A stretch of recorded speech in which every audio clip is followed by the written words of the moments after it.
할렐루야. 우리 앞뒤 자분들을 바라보시면서 이렇게 축복했으면 좋겠습니다. 예수님 때문에 행복합니다. 예수님 때문에 행복합니다. 제가 옥복교회 담임 목사로 부임한 지 1년 하고도 한 주가 지났습니다. 제가 왜 설교 서두에서 이렇게 말씀을 드리냐면, 제가 작년 2월 마지막 주에 부임을 해서 여러분 앞에 인사를 하고, 그리고 그날 처음 설교를 했던 것을 기억합니다. 강하고 담대하라. 그 가운데에서 제가 옥복교회에 오기 전에 홈페이지를 봤겠죠.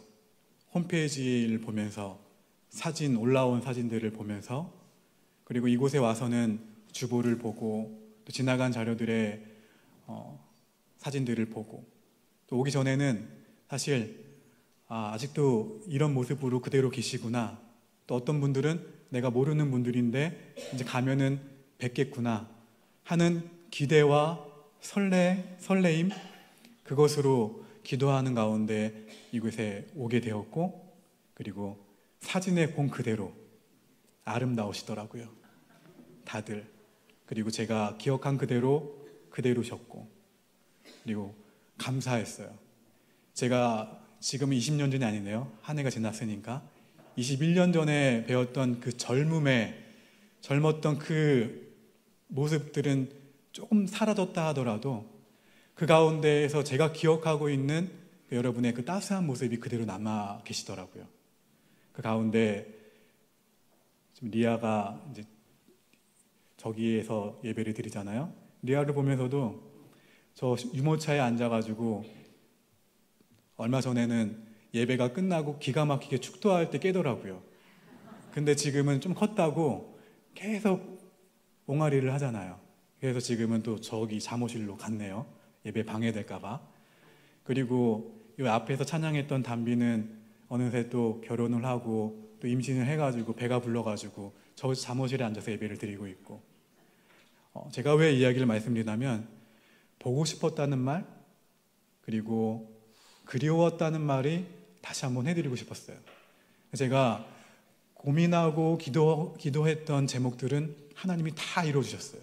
다 이루어주시고, 하나님 교회가 새로 수평 이동하는 교우들도 참 많은 교회였으면 좋겠지만, 세례를 받는 교우들이 많아졌으면 좋겠습니다. 제가 이 고백을 사랑하는 장로님들에게도 나눴던 적이 있고요. 그대로 하시더라고요, 하나님이.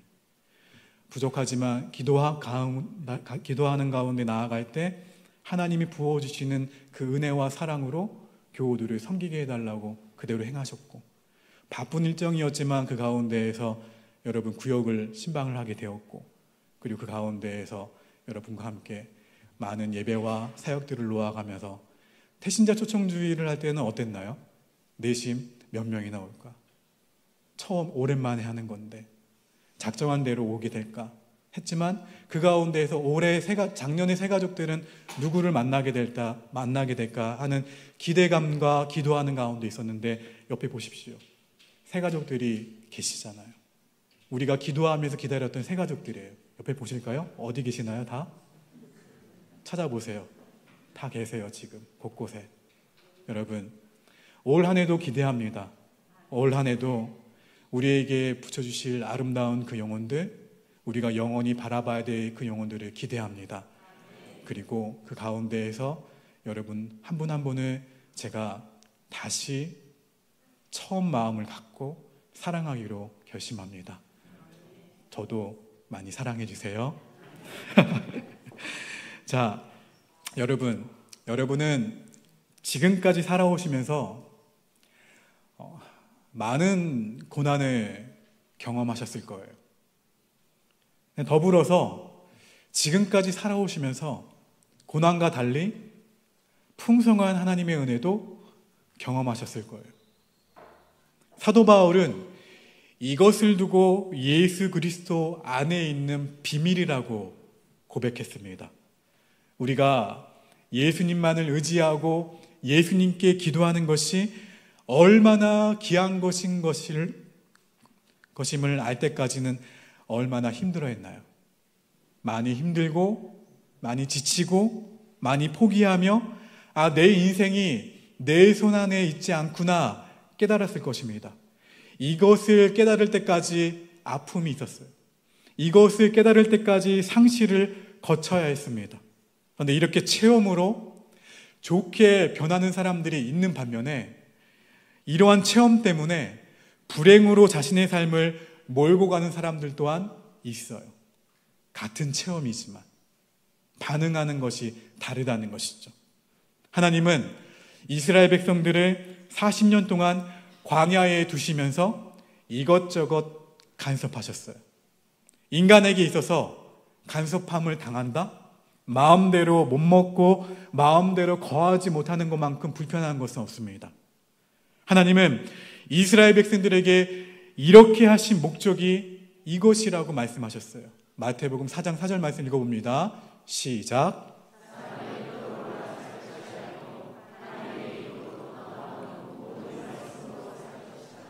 이것을 가르쳐 주려는 것이라고 말씀하셨어요.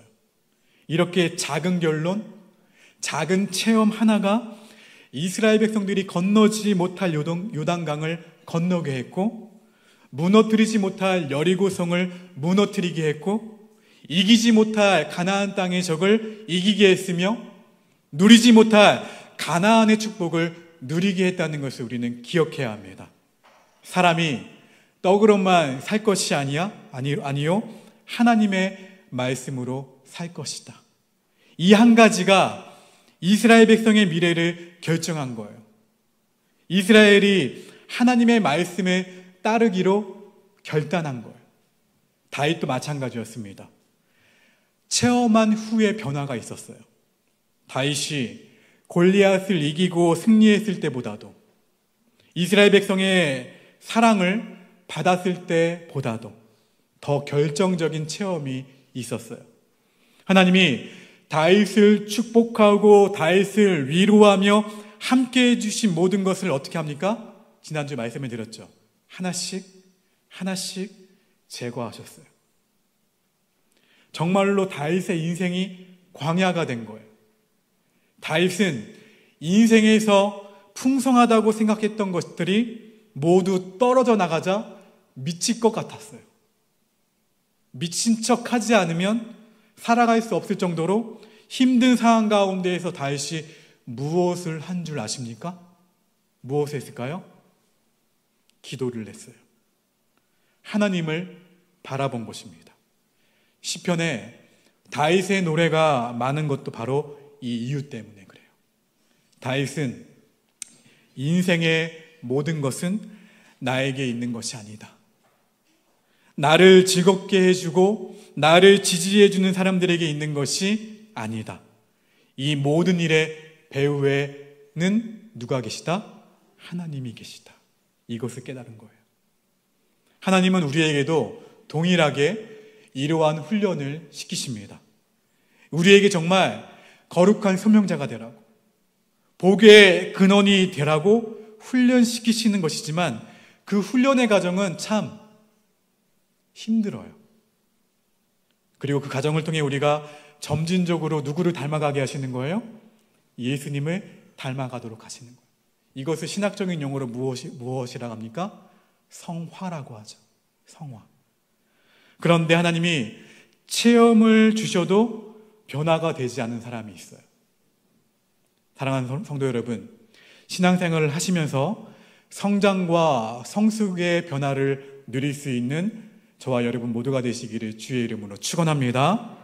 다윗은 모든 일이 자신의 뜻과 자신의 계획대로 되는 것이 아니라 하나님의 은혜와 하나님의 역사 가운데 있다는 것을 깨달았어요. 그래서 삶의 근본적인 자세를 바꾸게 됩니다. 그 변화 가운데 하나가 바로 기도하는 거예요. 하나님 앞에서 기도하는 거예요. 하나님과의 관계가 이렇게 회복되자 하나님은 다윗에게 다시 400명의 사람들을 붙여주십니다. 든든하겠죠? 그렇죠? 그런데 하나님이 응답하시는 것이라면 굉장한 사람들을 붙여주실 것 같은데 어떠한 사람들이었냐면 빚지고 억울한 사람들, 어쩌면 짐짝처럼 느껴지는 사람들을 다윗에게 붙여주셨어요. 하나님이 응답하셨다면 정말 좋은 것을 주시면 좋은데 꼭 무슨 숙제를 주신 것 같아요. 근데 여기에도 하나님의 뜻이 있다는 거예요. 첫째는 그 사람들을 통해 다윗의 리더십을 기르시려는 목적이었어요. 자신의 힘과 자신의 권력으로 하는 것이 아니라 하나님의 리더십을 원하셨다는 것이죠. 마음에서부터 자신을 따르게 만들고 신앙으로 하나 되게 만드는 리더십. 그래서 하나님은 다윗에게 어려운 사람들을 붙여주신 거예요. 마음에 상처가 있는 사람들이었어요. 불평이 있는 사람들이었어요. 원망이 넘쳐났던 사람들이었어요. 부정적인 생각이 있는 사람들을 어떻게 하라는 거예요? 훈련시켜서 한 나라와 역사를 이끌어가는 사람들로 만들라 말씀하신 거예요. 그 과제를 주신 거예요. 여러분, 우리 삶에 자꾸 힘든 일이 생기면 눈치를 채셔야 돼요. 눈치 있는 사람이 되어야 돼요. 옆 사람에게 고백합시다. 눈치 있는 사람이 됩시다. 어떤 눈치가 있어야 되냐면 이 눈치예요. 다른 눈치가 아니라 하나님이 나를 축복하시기 위해 이러한 일을 주셨구나. 이 눈치가 있으셔야 돼요. 내가 이 부분이 약하니까 하나님이 나를 온전하게 세워가시려고 어려운 응답을 내게 주셨구나. 할렐루야. 하나님의 응답은 때로는 우리에게 짐이 될 수도 있어요. 하지만 거기에는 분명한 하나님의 뜻이 있다는 사실을 잊지 마시기를 주의 이름으로 축원합니다. 하나님이 다윗에게 또 하나 허락하신 것이 있었어요. 바로 하나님의 음성이 들리기 시작한 거예요. 하나님이 선지자 갓이라는 사람을 통해 다윗에게 응답하십니다. 기도 응답에는 순서가 있어요. 먼저는 기도 응답을 받을 자리에 누가 있어야 돼요? 내가 있어야 돼요. 그 다음에는 하나님과의 관계가 회복되어야 합니다. 그때부터 하나님의 음성이 들리기 시작해요. 하나님은 다윗에게 요새에 있지 말고 어디로 나가라 말씀하세요? 사울의 추적을 받을 수 있는 광야로 나가라 말씀하십니다. 지금 모압 땅 증조모 룻의 고향인 그일라에 가서 모처럼 쉼을 얻었는데 하나님이 이곳을 떠나서 광야로 나가라 말씀하세요. 우리는 하나님의 이러한 응답을 들을 때 어떻게 합니까? 이해가 되고 이것이 하나님의 축복이라 여겨지게 되면 잘 받아들여요. 하지만 이 응답은 나를 고생시키시는 건데 이것은 나를 힘들게 하는 응답인데 하면 그 응답을 받아들입니까? 받아들이지 않습니까? 아니면 조금 고민합니까? 저마다의 대답이 있을 거예요. 하지만 고민하게 돼요. 그러나 다윗은 곤란한 하나님의 응답에도 어떻게 했습니까? 순종했어요. 근데 순종했을 때 주어진 것이 위로와 기쁨이 아니었어요. 사무엘상 22장을 보면 제사장의 아들 아비아달이 도망을 와서 다윗에게 어떠한 소식 하나를 전해주게 되는데 그 소식을 듣고 더 슬프고 낙심될 수밖에 없었어요.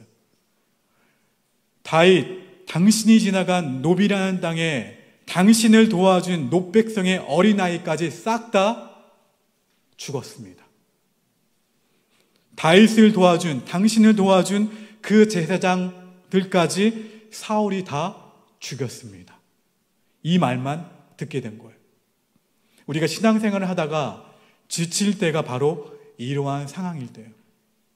하나님께 기도하고 하나님의 말씀에 순종하면 더 기쁜 소식과 용기를 얻는 일이 내 삶 가운데 생겨야 하는데 더 절망적이고 좌절할 일들이 일어난 거예요. 그런데 다윗은 아비아달의 말을 듣고 크게 낙심하거나 절망하지 않고 이렇게 말합니다. 사무엘상 22장 22절과 23절 화면을 보고 함께 읽겠습니다. 시작.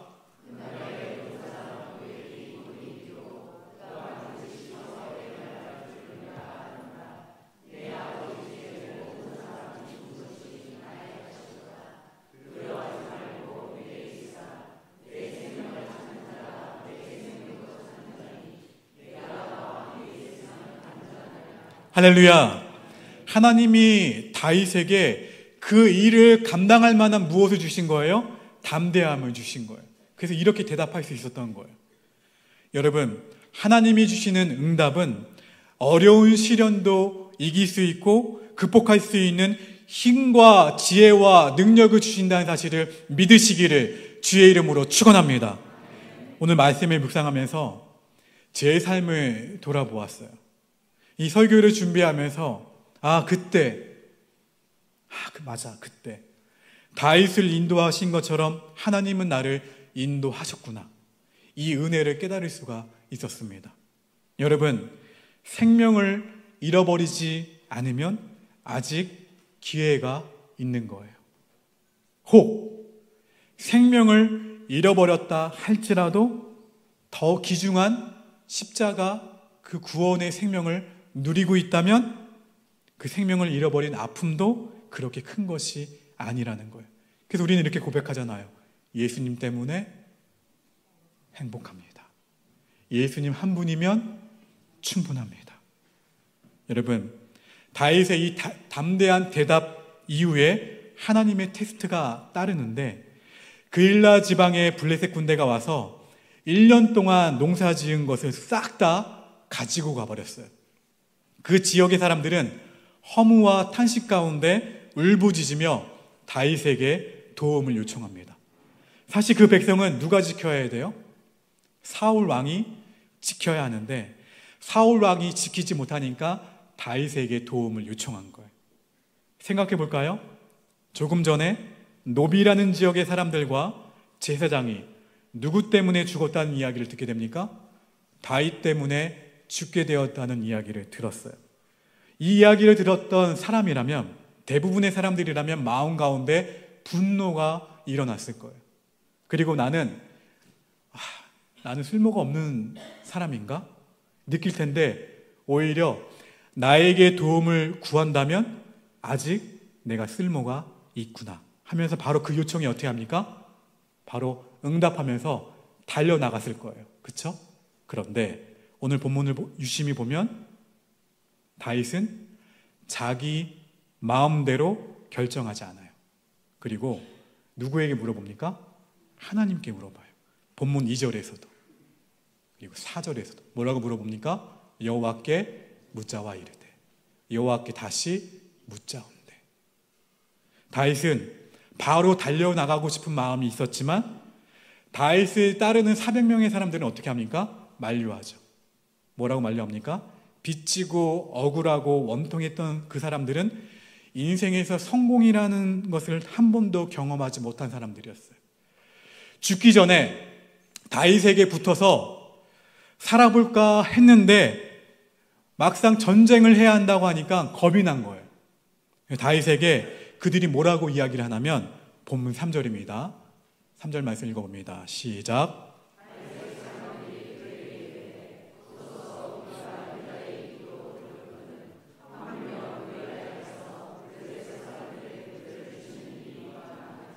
이 유다에 있는 것도 두려운데 무슨 전쟁입니까? 두렵습니다. 이 얘기예요. 가지 맙시다. 이 얘기예요. 다윗이 다시 한번 하나님께 또 물어요. 기도가 습관처럼 자리 잡은 것이죠. 하나님보다 앞서지 않은 모습이에요. 다윗에게는 인생은 내 손에 달린 것이 아니라 계속해서 하나님께 있다는 것을 알고서 하나님께 묻고 있는 거예요. 백성이 하는 말들을 무시하고 밀어붙인 것이 아니라 다시 한번 하나님께 묻고 기도한 거예요. 왜 그랬을까요? 함께하는 400명의 사람도 함께 다윗처럼 훈련되어야 되기 때문에 그래요. 그래서 하나님이 이 백성이 지금 안 된다고 이야기하는데 하나님, 그 이유가 타당합니다. 안 된다고 하는 이유가 타당합니다. 그럼에도 하나님의 말씀대로 우리가 갈까요? 묻고 있는 거예요. 이렇게 하나님께 물을 때 하나님은 이렇게 대답하시죠. 본문 4절입니다. 읽어봅니다. 시작.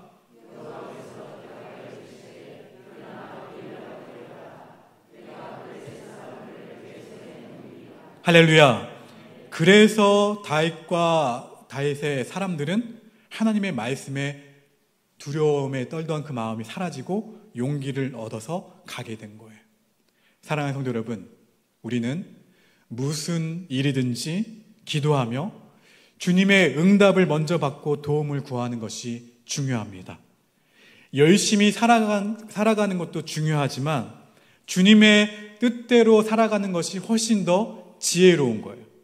여러분, 결국 다윗은 전쟁을 치르게 되고 승리하게 된다는 사실을 본문을 통해서 우리가 알 수 있습니다. 여기서 굉장히 중요한 것은 다윗이 어떠한 일이든지 상대적으로 대하지 않았다는 거예요. 당신이 나에게 잘못했으니까 나는 당신에게 복수할 겁니다. 이렇게 하지 않았다는 거예요. 모든 사람의 일과 상황이 하나님의 장중에 있다는 것을 다윗은 알았기 때문에 사람을 상대하지 않았어요.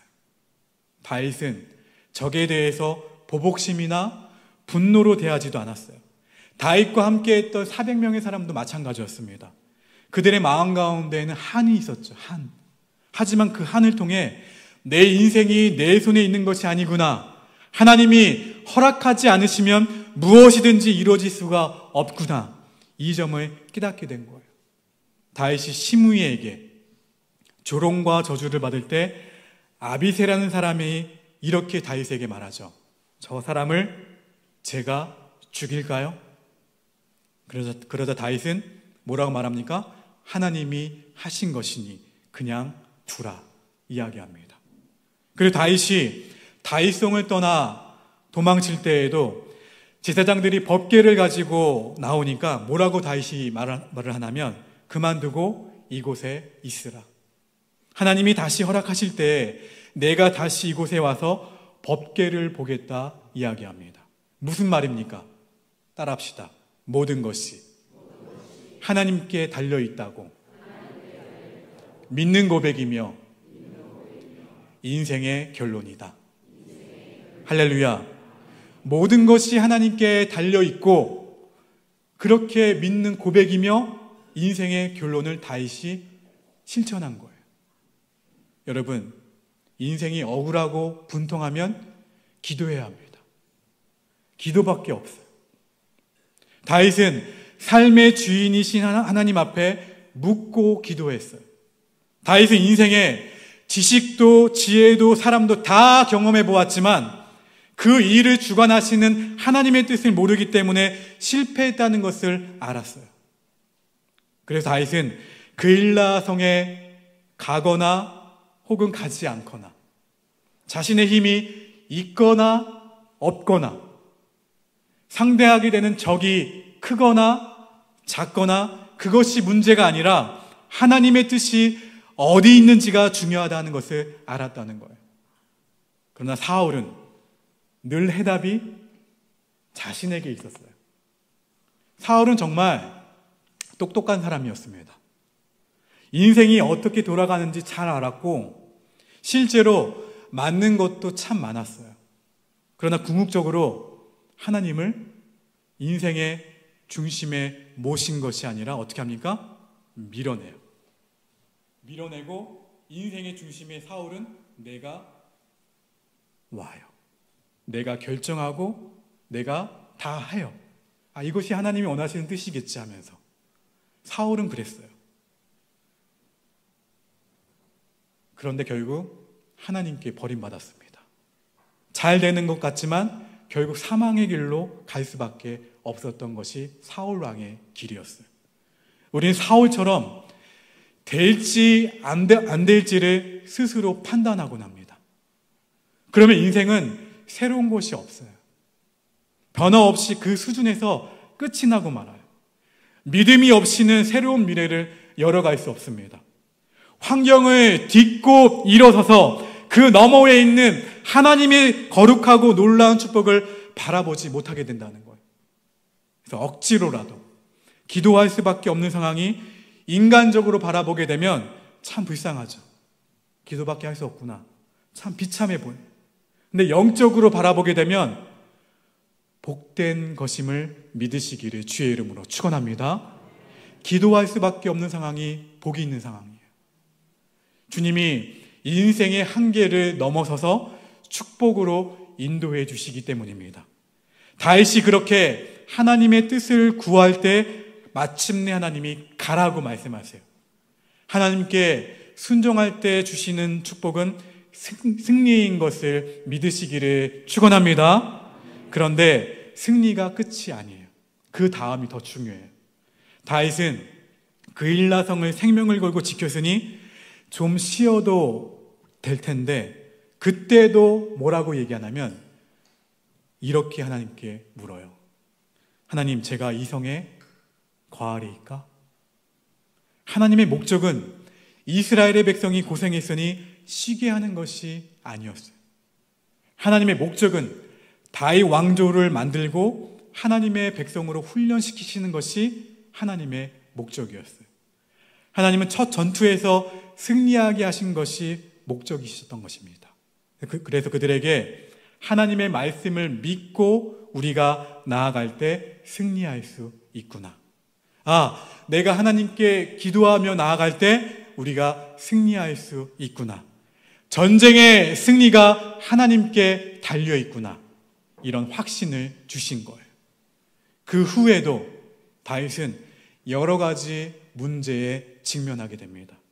하지만 다윗은 실패하지 않았어요. 왜요?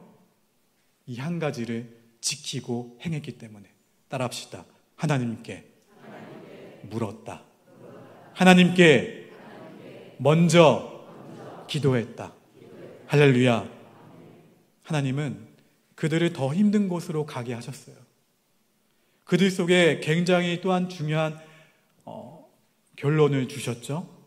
다윗은 하나님이 승리를 주신 것에 감사하며 자신의 인생이 하나님의 인도하심 아래 있다는 것을 알고 이렇게 고백을 합니다. 따라합시다. 주님, 제 인생이 주님 손에 있습니다. 할렐루야. 주님, 제 인생이 주님 손에 있습니다. 다윗은 인생의 안전함과 이 모든 것들이 세상의 성과 세상의 요새에 있는 것이 아니라 하나님의 말씀에 순종할 때, 하나님이 자신을 지키시고 보호하신다는 사실을 알았어요. 바로 인생의 모든 것이 하나님께 있고 그 하나님이 언제나 동행하신다는 고백이에요. 하나님께 순종할 때 승리의 역사를 주십니다. 그리고 그것이 목적이 되는 것이 아니라 궁극적인 하나님의 목적을 위해서 또 기도하게 하세요. 또 묻게 하시는 거예요. 그리고 하나님께 기도할 때마다 승리하게 하신다는 사실을 믿으시기를 주의 이름으로 축원합니다. 다윗의 인생이 다음 말씀 가운데 담겨 있어요. 사무엘하 23장 3절부터 5절까지의 말씀을 읽어봅니다. 시작.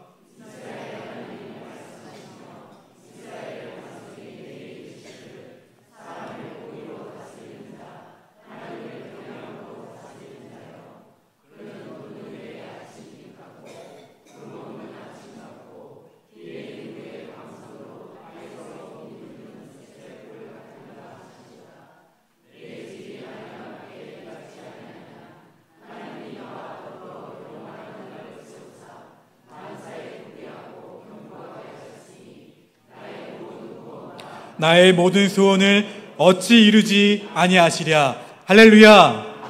사랑하는 성도 여러분, 삶의 승리 앞에서도 교만하지 않고 기도할 수 있게 되기를 주의 이름으로 축원합니다. 삶의 어려운 가운데에서도 낙담하지 않고 기도할 수 있게 되기를 주의 이름으로 축원합니다. 그래서 하나님의 음성을 들으면서 승리의 삶을 살아갈 수 있는 저와 여러분의 삶이 되기를 주의 이름으로 축원합니다. 우리 함께 이 말씀을 기억하시면서 함께 결단하는 찬양 함께 고백합니다.